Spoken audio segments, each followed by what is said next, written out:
kini tak lagi sekedar perayaan cinta dua mempelai.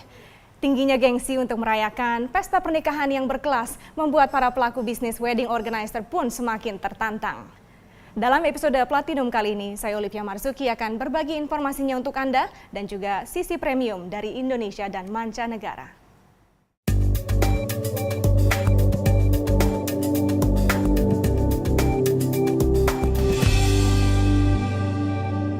Lebih dari 1.200 peserta dari 25 negara memamerkan karya perhiasan mereka di Istanbul Jewelry Show. Industri perhiasan di Turki telah menyumbang sedikitnya 2 miliar dolar Amerika setiap tahunnya untuk PDB negara tersebut. Ajang Istanbul Jewelry Show bergemilang kemilau perhiasan yang dipamerkan oleh lebih dari 1.200 peserta dari 25 negara. Puluhan ribu pengunjung dari mancanegara pun berbondong-bondong datang untuk berburu perhiasan karya pengrajin Turki yang terkenal indah dan kaya akan detail. En büyük bugünkü pazarları geçen sene yaptığı ihracat 2,3 milyar dolar civarında. Pazarlarımız Avrupa, Orta Doğu. Ekspor perhiasan Turki pada tahun 2013 meningkat 10% dari tahun sebelumnya. Pembeli terbesarnya adalah Uni Emirat Arab, yakni sebesar 25%, diikuti oleh Irak, Rusia, Amerika Serikat, dan Jerman. The company is the export leader for the last 7 years in Turkey in diamond jewelry, and the last figures are $19 million.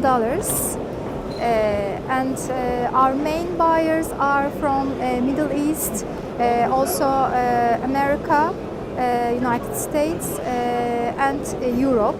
Rompi bertabu lempengan logam mulia ini merupakan salah satu karya termahal yang dipamerkan di sini.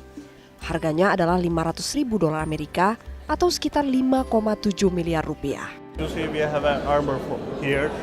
We inspired from Kanuni Sultan Süleyman, who was our Ottoman Empire at 15th century.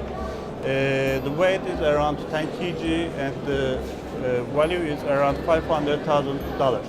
Tren di pameran Istanbul Jewelry tahun ini didominasi produk batu mulia berwarna-warni dan permata semi mulia. Tampaknya, krisis ekonomi global membuat konsumen lebih memilih berlian dekoratif ketimbang berlian murni. Apapun trennya, kemilau industri perhiasan di Turki tampaknya tak pernah akan meredup. Sebagai rumah dari budaya aristokrat dan berbagai merek fashion ternama dunia, Eropa masih menjadi salah satu destinasi terfavorit kaum jet set di Indonesia. Maskapai Garuda Indonesia pun akan melayani rute penerbangan langsung Jakarta-Amsterdam pada 30 Mei 2014 mendatang. Garuda akan menghadirkan konektivitas ke negara-negara Eropa lain melalui layanan penerbangan non-stop tercepat antara Jakarta-Amsterdam dengan durasi penerbangan di bawah 14 jam. Direktur Utama Garuda Indonesia Emir Syahsatar mengatakan Garuda akan menjadi satu-satunya maskapai yang memiliki layanan penerbangan non-stop dari Indonesia ke Eropa. Nantinya penerbangan langsung dan non-stop tersebut akan dilayani oleh pesawat terbaru Boeing 777-300ER yang mampu terbang hingga 15 jam atau menempuh jarak 14.490 km tanpa henti. Impian akan momen terindah pada saat hari pernikahan seringkali membuat calon pengantin rela membayar harga mahal untuk mendapatkan pesta yang mewah. Tanpa disadari, bisnis pernikahan pun telah membuka peluang usaha yang cukup menguntungkan. Berikut kami hadirkan fakta dan datanya. Meski bermimpi tidak salah, tapi jangan kaget bila pesta pernikahan impian justru membuat Anda pusing akibat biaya yang dikeluarkan begitu besar. Bagaimana tidak, bila pernikahan standar di kota besar seperti Jakarta saja bisa mencapai lebih dari 70 hingga 200 juta rupiah. Sedangkan untuk sebuah pernikahan mewah bisa menelan biaya hingga miliaran rupiah. Salah satunya seperti pernikahan pasangan selebritis Nia Ramadhani dan juga pengusaha Ardi Bakri yang konon katanya menelan biaya hingga 100 miliar rupiah. Besarnya biaya pernikahan memberikan tanda bahwa pernikahan bukan hanya sekedar momen bahagia tapi juga sebuah bisnis yang menguntungkan. Menurut Kementerian Agama, dalam 1 tahun jumlah orang yang menikah di Indonesia bisa mencapai 600.000 hingga 1,2 juta pasangan. Belum lagi menurut Bappenas, tahun 2025 mendatang, jumlah penduduk Indonesia akan meningkat menjadi 273,2 juta jiwa. Jadi bisa dibayangkan berapa besar potensi bisnis pernikahan yang melibatkan banyak pihak mulai dari penyewaan tempat, catering, dekorasi, gaun pengantin, percetakan undangan, hingga souvenir. Lalu apa yang membuat sebuah pesta pernikahan memakan biaya begitu besar? Meskipun lokasi atau tempat resepsi memang menentukan besarnya biaya, akan tetapi catering dan juga dekor adalah dua hal penting yang paling menelan biaya besar. Normalnya bisa mencapai 60 hingga 70% dari total biaya pernikahan. Tak hanya itu, potensi bisnis pernikahan yang sangat besar ini juga terlihat dari maraknya pameran pernikahan atau wedding expo yang sering diadakan dan nilai transaksi yang terjadi pada pameran tersebut. Dari data tahun 2012 pada pameran Bidakara Wedding Expo di Jakarta, jumlah transaksi yang dihasilkan selama pameran pernikahan mencapai 18 miliar rupiah. Sedangkan untuk pameran pernikahan mewah, salah satunya seperti yang biasa diadakan oleh Wedding Organizer Premium Multi Creasi Enterprise, nilai transaksi yang terjadi bisa mencapai lebih dari 18 miliar rupiah. Tanpa disadari, biaya pesta pernikahan yang besar menjadikan pernikahan sebagai sebuah industri bisnis yang menguntungkan dan memanfaatkan gengsi dan status sosial pasangan pengantin untuk sebuah momen bahagia. Datang ke kawinan gue ya, Jo.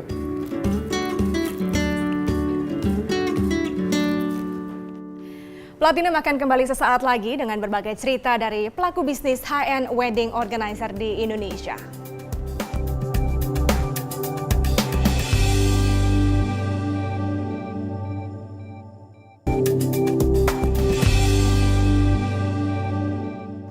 Terima kasih Anda masih bersama Platinum. Maraknya acara pernikahan di Indonesia membuat bisnis wedding organizer semakin bertumbuh pesat. Di bawah pimpinan Emil Rianto, perusahaan wedding organizer yang bernama Multi Creasi Enterprises ini sudah menangani lebih dari 3.000 acara pernikahan yang mewah. Kita akan melihat seperti apa perjalanan bisnis ini, namun sebelum itu mari kita simak highlight berikut. Bandar Udara Internasional milik Singapura, Changi, terpilih menjadi bandar udara terbaik dunia pada 2014 dalam acara 2014 World Airport Awards yang berlangsung di Passenger Terminal Expo Barcelona, Spanyol. Selain terpilih sebagai bandar udara terbaik dunia, Changi juga menerima penghargaan sebagai bandar udara terbaik untuk fasilitas rekreasi. The World Airport Awards adalah penghargaan paling bergengsi untuk industri bandar udara yang pemilihannya dilakukan dengan cara survei kepuasan pelanggan bandar udara terbesar setiap tahun. Penghargaan tersebut didasarkan pada nominasi dari 12,85 juta wisatawan yang berasal dari 110 negara dan meliputi 410 bandar udara di seluruh dunia. Bos besar grup maskapai Virgin, Richard Branson, akan segera membuat perusahaan kapal pesiar Virgin Cruise. Proyek senilai 1,7 miliar dolar Amerika ini akan menghasilkan 2 kapal pesiar lengkap dengan segala fasilitas mewahnya. Tak hanya kapal pesiar, mega proyek Branson yang juga akan segera dirilis adalah perusahaan pesawat luar angkasa Virgin Galactic. Spaceship Two, VSS Enterprise, Virgin Galactic akan segera diluncurkan secepatnya setelah uji kelayakan ketiganya rampung. Meski bukan pesawat supersonik, tetapi produk buatan perusahaan Branson ini mampu menerbangkan lebih dari 500 orang dalam setahun dan 30.000 orang dalam 10 tahun ke depan. Kedua anak Branson, Holly dan Sam, serta sejumlah bintang seperti Katy Perry dan Justin Bieber akan menjadi turis ruang angkasa pertamanya. Ini adalah casing ponsel pintar yang termahal. Casing ponsel keluaran perusahaan bernama Greso ini terbuat dari bahan kulit buaya dengan materi titanium serta emas 18 karat di bagian tengahnya. Greso Titanium Bumper ini dibuat untuk iPhone 5 maupun iPhone 5S dengan harga berkisar 1.000 hingga 10.000 dolar Amerika atau sekitar 11.360.000 hingga 113.600.000 rupiah.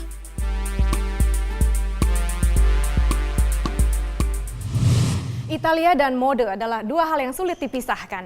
Rumah mode yang telah bertahan sejak tahun 1925 ini berawal dari sebuah toko bulu dan kulit di Roma, Italia. Namun kini rumah mode Fendi telah berkembang menjadi perusahaan multinasional dengan jaringan lebih dari 200 gerai di 32 negara.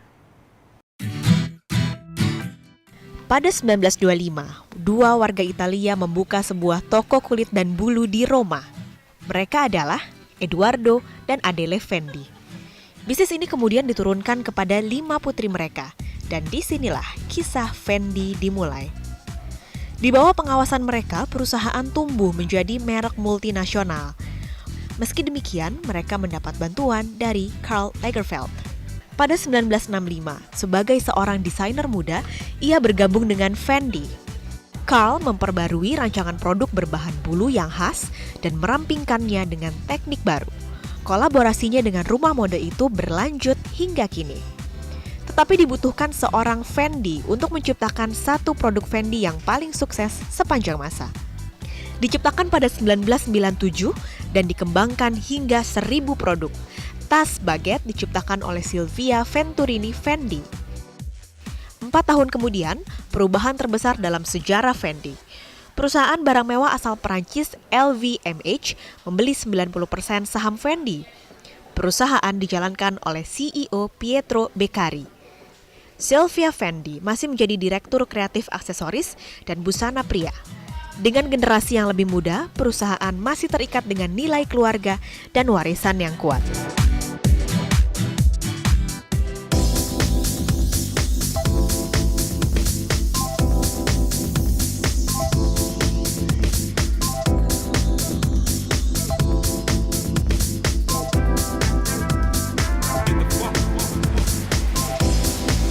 Emil, Anda kan sudah di bisnis wedding organizer ini sudah 17 tahun lebih ya? Hampir 17 tahun.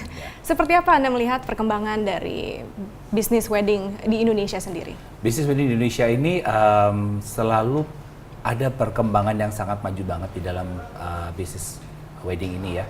Jadi kalau kita melihat dari orang misalnya mulai banyak memakainya di gedung, kemudian karena semakin banyaknya hotel-hotel bintang 5 yang bermunculan di Jakarta, orang memilih lebih ke praktisan dengan pesta di sebuah hotel bintang 5, dan itu juga sudah menunjukkan perkembangan bahwa orang sudah berpikir bahwa mau praktis tapi tentu akan spend lebih banyak.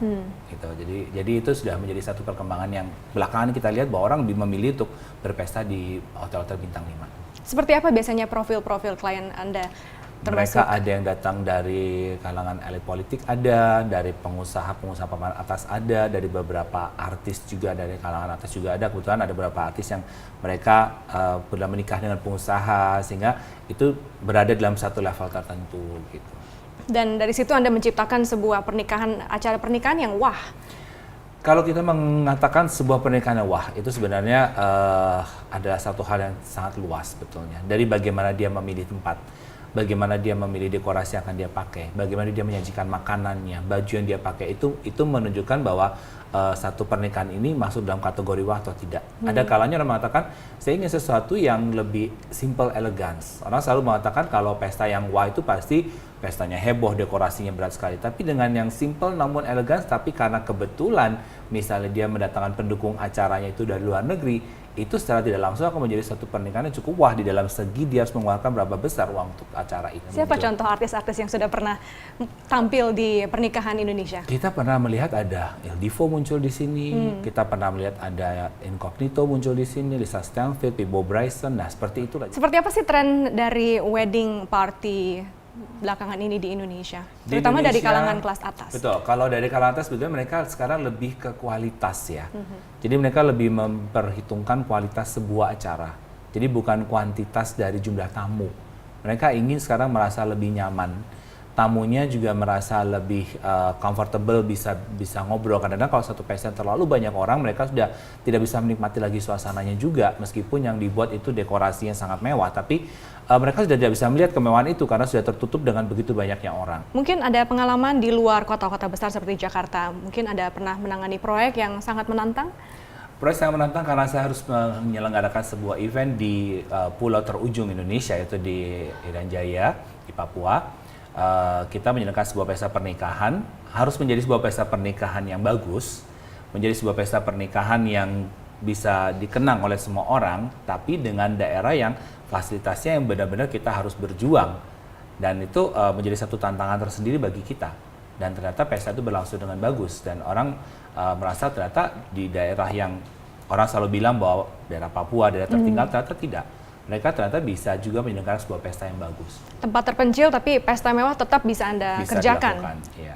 Apalagi mungkin cerita dari proyek-proyek yang paling berkesan yang pernah Anda tanangi? Kita pernah menangani sebuah event, kalau kita bilang tentang sebuah kewahan sebuah pesta. Datang dari seorang pengusaha real estate. Dia ingin menyenangkan anaknya dan dia ingin membuat satu acara sebagai pengisi, itu dia merencanakan memberikan hadiah sebuah rumah untuk ada acara lempar bunga. Nah itu kan menjadi satu hal yang sebetulnya kalau menurut saya terlalu berlebihan, sehingga dari situ kita menunjukkan bahwa ternyata membuat sebuah pesta aja orang harus memberikan sesuatu yang benar-benar tidak ada saingannya, soalnya berkesan seperti itu. Tapi ya itu salah satu apa yang pernah kita alami, bahwa dia membuat satu acara sebenarnya simple, acara hanya lempar bunga, tapi hadiahnya sebuah rumah misalnya seperti itu. Dan itu benar hadiahnya sebuah rumah? Setelah saya nego, saya bilang jangan menjadi rumah, dan dia memberikan hadiah yang kira-kira 1/4 dari harga rumah itulah menjadi hadiah yang dia berikan kepada pemenang.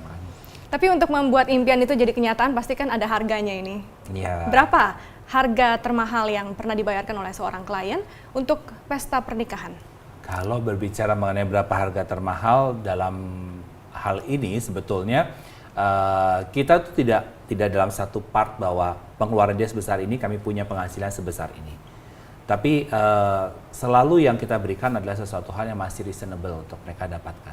Jadi bukan karena kita tidak berpatokan pada sistem kerja seperti organizer yang di luar negeri yang mereka kerjanya by hour, mereka kerjanya by percentage, tapi kita punya standar fee yang menurut saya masih reasonable dan masih bisa diterima oleh kalangan umum.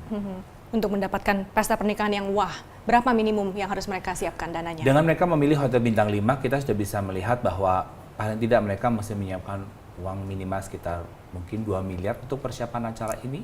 Itu akan bergantung sekali dengan bagaimana akan spend pembagiannya tentunya. Tidak semua orang akan mengeluarkan satu budget yang sama, tergantung dari pos-pos mana dia harus mengeluarkan biaya-biaya itu. Tapi dengan 2 miliar itu bisa mendapatkan sebuah pesta dia yang sudah cukup mendapatkan wah. sebuah pesta yang cukup bagus ya. Itu minimalnya ya, kalau maksimalnya mungkin tidak Kalau ada. maksimal kita tidak bisa membayangkan Iya. seberapa besar mereka akan spend untuk sebuah event. Iya. Iya. Seperti apa nanti tren ke depannya Anda melihat? Apakah pernikahan yang mewah seperti ini akan terus berlanjut ke depannya? Kalau kita melihat dalam situasi atau perencanaan orang-orang yang kita sudah lihat sampai ke depan ini, karena mereka masih tetap memilih berada di hotel-hotel bintang 5, jadi kita masih melihat bahwa mereka masih tetap ingin mendapatkan satu pesta pernikahan yang dalam pandangan tertentu orang mengatakan itu pesta yang cukup wah. Dan berapa banyak proyek-proyek yang Anda pegang dalam setahunnya misalnya? Dalam satu kurun waktu setahun kita membatasi, memang tidak lebih dari 100 event tentunya kita pegang, karena dari berbagai event yang kita pegang dalam 1-2 tahun terakhir ini kita bersyukur bahwa masih bisa menangani bukan hampir 100 event dalam 1 tahun. Target ke depan? Kira-kira berapa banyak proyek yang Anda akan pegang lagi di tahun depan atau 5 tahun ke depan? Dalam 5 tahun ke depan saya berharap bahwa saya masih bisa mempertahankan, dalam setahun kita masih bisa menghandle paling tidak masih berada di angka 100 event dalam setahun. Karena kita mengharapkan bahwa dengan event-event itu bukan hanya benefit secara ekonomi yang saya dapatkan, tapi dengan 100 klien kita punya pertambahan perkembangan untuk bisa mendapatkan ke tahun berikutnya. Mereka tentu punya keluarga. Nah dari 100-nya akan berkembang mungkin menjadi lebih dari itu. Tapi Anda sendiri melihat potensi di Indonesia masih sangat terbuka lebar masih ya? Sangat besar. Baik, terima kasih Emil sudah bergabung di Platinum Bloomberg TV Indonesia.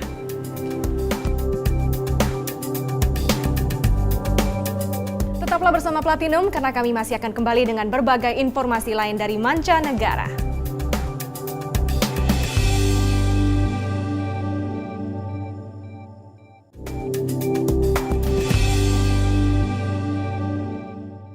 Pesona James Bond 007 tak hanya menguntungkan bagi industri perfilman.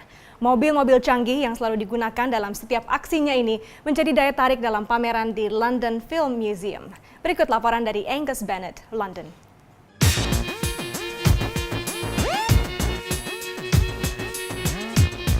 Tak mudah menjadi mobil James Bond, ditembaki, dirusak, dan harus terjun dari tebing. Mata-mata Inggris Agent 007 James Bond tidak hanya membuat aktornya beken, tapi juga mobil yang mereka kendarai. Mobil tersebut dipamerkan di Museum of London, Jaguar si penjahat, dan Aston Martin yang rusak parah dipamerkan meski tanpa pintu. Ada 140 mobil canggih dalam film Bond yang harganya mencapai jutaan dolar. Mobil dalam film Goldfinger dijual ke kolektor dengan harga 4 juta dolar pada tahun 2010. CEO Museum Jonathan Sen memamerkan salah satu mobil favoritnya dari seri The Spy Who Loved Me. I think it was just so iconic when a car that drives into the ocean, suddenly the wheels disappearing and the fins coming out. It was just such a defining moment in cinema. Serial Bond menjadi perintis kemajuan modifikasi mobil sejak tahun 1974 ketika film The Man with the Golden Gun diputar. Tahun 2002, Ford membayar hampir $35 juta untuk mobil Aston Martin untuk tampil kembali. Para produsen mobil menilai ada keterkaitan antara modifikasi mobil dengan serial Bond yang membuat serial tersebut terus hidup. Dengan penjualan mencapai $6 juta sejauh ini. Ini menjadi kisah romantis yang sukses. Mobil mewah atau premium cars terbukti lebih unggul dibandingkan mobil penumpang biasa. Tak hanya dilihat dari tampilannya ataupun harganya saja, tapi juga kontribusinya terhadap neraca keuangan perusahaan. Merek-merek seperti Audi, Bentley, Porsche, dan Lamborghini tercatat membukukan margin laba yang jauh lebih menguntungkan bagi para produsen. Menurut laporan keuangan tahunan Volkswagen yang baru dirilis pada tahun 2013, untuk setiap Porsche yang terjual, Volkswagen mengantongi $23.000 Amerika sebagai laba operasi atau 18% margin. Lamborghini mencatat keuntungan $5.000 per unit kendaraan, yakni 10% margin, sedangkan untuk mobil penumpang Volkswagen seperti sedan Jetta atau Passat, labanya hanya mencapai $850 per unit atau 2,9% margin.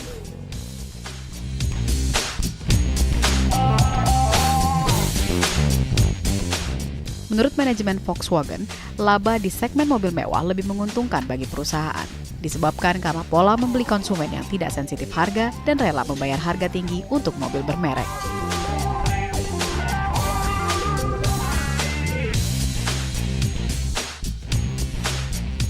Tak hanya dikenal sebagai perusahaan jasa pengiriman, FedEx juga merupakan perusahaan kargo terbesar dunia. Perusahaan asal Amerika Serikat ini melayani berbagai pengiriman barang, mulai dari barang mewah, unik hingga aneh. Dan berikut adalah 5 barang teraneh yang pernah dikirimkan FedEx.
Dan demikianlah akhir dari perjumpaan kita dalam Platinum kali ini. Saya Olivia Marzuki, sampai jumpa di episode berikutnya.